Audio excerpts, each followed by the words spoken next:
Bali, ito dahil na-open naman to, sa mga media personality, dadagdag ko doon si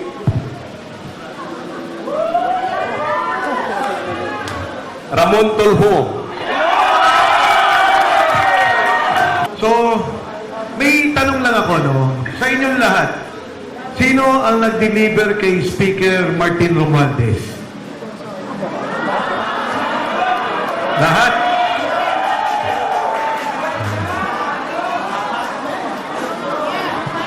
Ipasa niyo yung mic, ha? Sa delivery ng pera, hindi ibig sabihin kay Martin. Sa delivery ng pera, ilang beses kayo nag-deliver.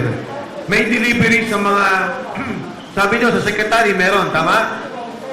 Tama? Congressman, senador, tama? O, sige, pasahan ng mic, ilang beses ka nag-deliver ng pera, total. Yes, magandang hapon po. Bali, ako na-witness ko yung pag-deliver ng pera doon sa Aguado, sir. Sila kay speaker, sa lahat. Sa lahat. Bali, may pinapaano silang mga media, sa media personality kasi ko na-sign. So, nangyayari dyan, nagbabudget yan sa speaker para sa mga media through Congressman Saldico.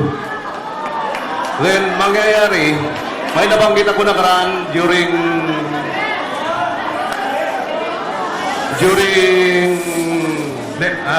Senate Floor Ribbon hearing, sir.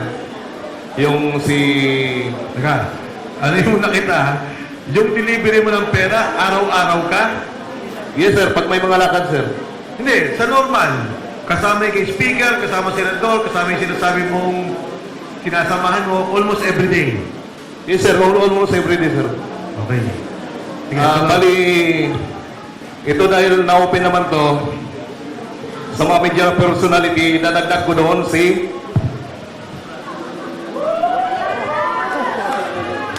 Ramon Tulfo. Saan? Sa Pro 87, Scout Gandia sa Prolog QC. Marios, Tomas Morato, Marios, Scout Gandia, number 87, Prolog, Quezon City. Halos every Thursday, Webes. Pagka-meeting niya yung media personality ko na ini-escortan na si Mr. Joey De Guzman. Kaya pala si Ramon Tulfo, gano'n na lang ano? Mag-react. Ulitin ko po, huwag natin po kantsawan yung na mga media rito kasi nabukulan yan. Ang tumatanggap naman yung mga boss o editor nila. Sila wala silang kinalaman. Kaya pakiusap ko, huwag natin po silang bulihin. Sarge, pasa natin. Yung delivery na lang, may tutuloy ka pa? May dadagdag pa ako, sir. Oh, go. Kaya ko na sabi na na-deliveran ko siya dahil every Thursday, hindi ko makakalimutan yan. Thursday ang meeting ng ano na yan, ng PR. Small size na paper bag ang inaabot palagi sa kanya every meeting. Worth of 2 to 3 million. So, yan ang maalala ko. Meron din akong nadideliveran minsan nga sa Senate eh. Minsan dito sa DWIZ building, City States, Stasyon Boulevard. Istasyon ko yun Buti na lang, wala na ako ron. Sige, Sarge. Brother kong Mike, na importante lang, tanungin lang kita. Kayo lahat. Sa mga binanggit niyo, sundan ko yung kay Kong Mike, nandun na yung highway.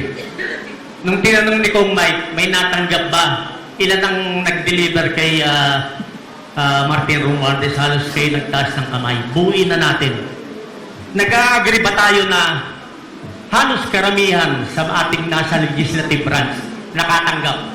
Meaning to say, mga congressman at ibang mga senador. Nakatanggap, hindi. Hindi ko marinig. May natanggap o wala? Base statement nyo, meron. Meron, sir, meron. Sa executive branch, may nakatanggap, wala. Meron. Sa judiciary, may nakatanggap, wala. Wala kayong binanggit. Sa statement nyo. Sa statement nyo ba may nabanggit kayo na may na-deliveran kayo sa judiciary? Wala. Okay? Sa Comelec, nabanggit nyo. Kanina nakikinig ako. May naka-deliver.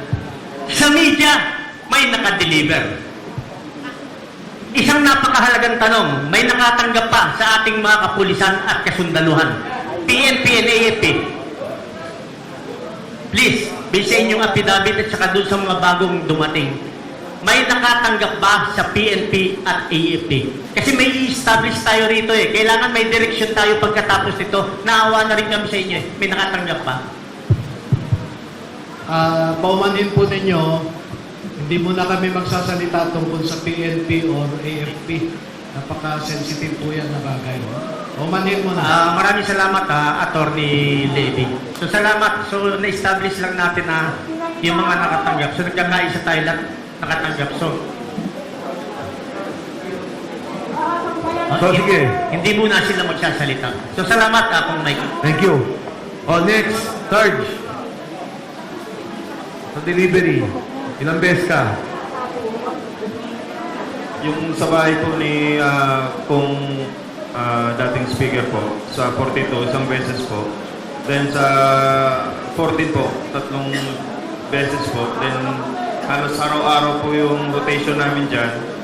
Then sa sa townhouse and sa Aguado po, lagi-lagi po yan nung time na nakaupo pa po si boss ng appropriation. Okay. Next. Ako po, isang business lang po sir sa bahay ni Martin Speaker Romualdez sa 42 McKinley. Pero sa delivery, 3 times to 4 a week sir. Yung delivery po. kung kani-kanino yan. Yes sir. Okay. Thank you.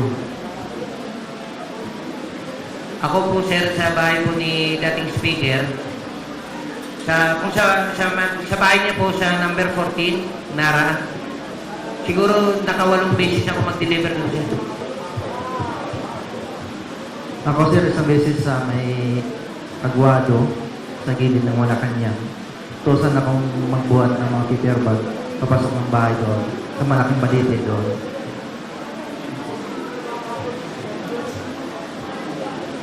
Ako sir, sa lahat siguro hindi magbaba sa 30 deliveries. 30. 1313. Sige, go ahead. Sa akin naman, sir, hindi ko mabilang kasi marami. Kasi nung 2022, kami lang yung security ni Boss Jan sa Marines. Ito lang kami. May 2 PNP. So kami yung laging may tasking. Simula 2022 September hanggang December. Yun na lang yung routine namin, sir. Okay. Pero ano yun, sir, dumami ng security niya.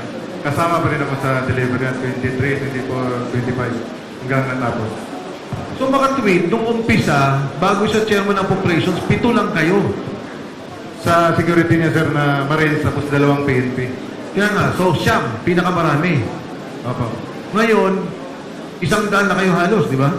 Nung ano yan, sir, 2023, nag-hire na si Boss, lalo nang umupo siya ng apro. Dahil sa delivery.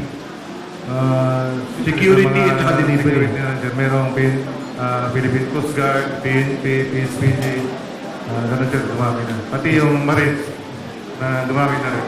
Sige, next. Sir, sa akin, experience ko kay dating Speaker Romualdez, nakapag-deliver po ako doon ng siguro sa isang taon, kulang pa yung 1.2 billion na delivery ko kay Kong Martin. Hindi pa kasama yung individual na delivery namin, mga 2 maleta at 3 maleta. Sa akin sir, nakapag-deliver po ako doon kay dating Speaker Martin Romualdez sa number 42 Mapil Road, Northport. Ako sir, nakapag-deliver po kami ng 26 na maleta na puro large kay dating Speaker Romualdez. Doon po sa 14 Nara Street, South Forbes. At saka nakapag-deliver din po ako ng 32 paper bags sa Aguado sa harap ng gate 4 ng Malacanang. Bakit 34 paper bags? Ay, sorry sir, 32. 32 paper bag. 32. Kasama ko po si Rene Julian nung nag-deliver po kami. Bakit? Ba't 32? Siguro po may meeting sila. Pamimigay dun sa approximately 5 to 10 million po yung kada paper bag. Hindi nyo na nakita sinong kausap. Deliver lang kayo. Deliver lang po kami. Bali, marami na po kami nakitang tao doon. Tapos pinalagay ni John Paul Estrada sa, sa gilid. Sino nakita nyo doon? Actually, maraming tao hindi ko na nakilala kasi lumabas na po kami noon, sir.